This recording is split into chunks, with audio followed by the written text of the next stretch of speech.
Up this week, we have got an absolute family classic. This is perfect for a Sunday afternoon or a Sunday lunch. We've got vegetarian sausages, potatoes, peaches, infused butters. We've got cheats gravy and an amazing broccoli dish to the side. This is one of 4 recipes that are created for Bidfood at home. I've also created 28 recipes for them, so go to their website and get all the ingredients you need to get these recipes. This is my one tray bake.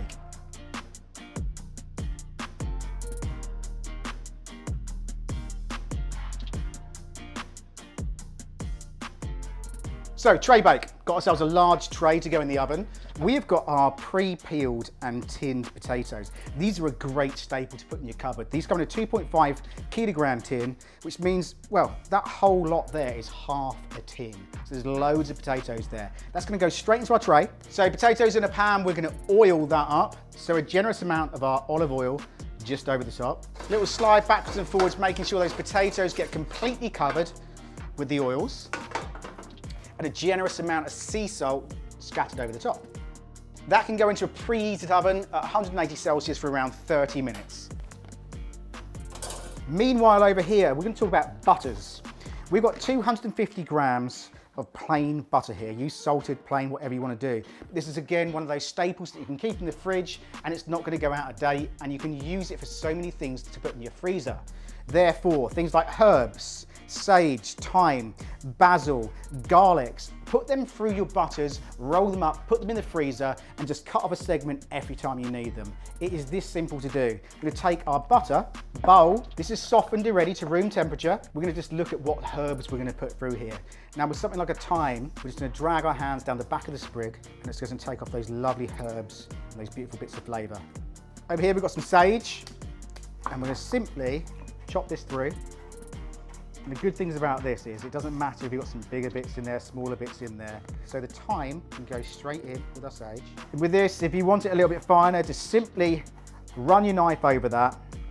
And if you think about things like sage, herbs, you know, you can dry these out on the windowsill, but really, if you want to put some flavors through some butters, it's going to be the quickest and easiest thing you can do to save the flavour of them, first of all, and also prolong their time of life. So this is at room temperature, which is easy enough to mix, but if you want to put it into a microwave and soften it down, let it cool, then you can wrap it up in cling film and put it in the freezer. And this is the piece where you just wrap it back over the top, and I'm just going to use my hands to shape that into a nice roll. Roll that down, tap the ends. Now that can go into the fridge if you're going to use a lot of butter, or into the freezer for as long as you're going to need it for. So let's check on our potatoes.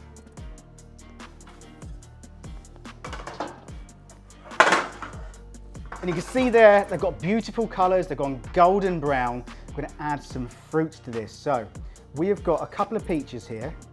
I'm simply going to cut these down the centre to the stone and simply twist this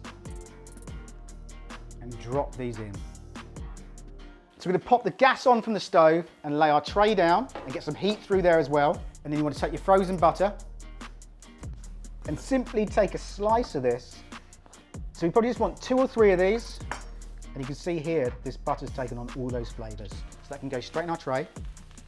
Now at this point, we've got our Glamorgan style sausages that can go straight in. And that can go back in the oven for another 15 to 20 minutes just to crisp off those sausages. We're gonna take that out of the oven and give it a quick shake. So the sausage has gone nice and brown and caramelized. We're gonna get on with our broccoli and our gravy. I'm gonna simply lay a little bit of sage just over the top. It's gonna go lovely and crispy. Back into the oven while we get on with our broccoli and our gravy. Grab ourselves a large pan. Get that nice and hot. We're gonna go back to our butters. Again, we're gonna cut off a good section of this. That's going to go straight into our heated pan. Little swirl around, making sure that butter melts before it burns. You want to make sure that's really nice golden colour. You're going to get another pan with some water in it. We've got our broccoli florets, and they can go straight into our herb butter. And all that butter and that herbiness is going to go straight through that broccoli. I'm going to season that with a generous pinch of salt and our pepper. So we're going to get char on the broccoli. Leave that before turning it too much. You see these beautiful little char lines on the broccoli itself. We've got our water coming up to the boil. Into that, we're going to add a good splash of red wine.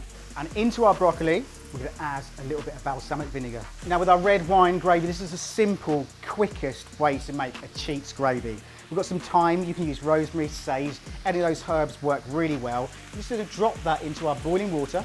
Broccoli's pretty much done. We want to have a nice bite to that vegetable. Over here, this is bubbling away. And I'm going to add just a standard gravy granule. This is really cooking again on its simplest terms. Broccoli's got caramelisation going through it. It's got a beautiful crunch to it. Our cheats gravy is done. Look how silky that's gone. We're ready to serve this one up. So for our gravy, we've got a little gravy jug. We've got our broccoli, which can go straight into a nice bowl. And lastly, let's get out our tray bake. And look on the colours on there. And there we go, that is the perfect, simple home classic dish. Vegetarian through and through. Cheats gravy, got our amazing tray bake with our broccoli. Now remember, this is one of 4 recipes that I'll shop for Bidfood at home.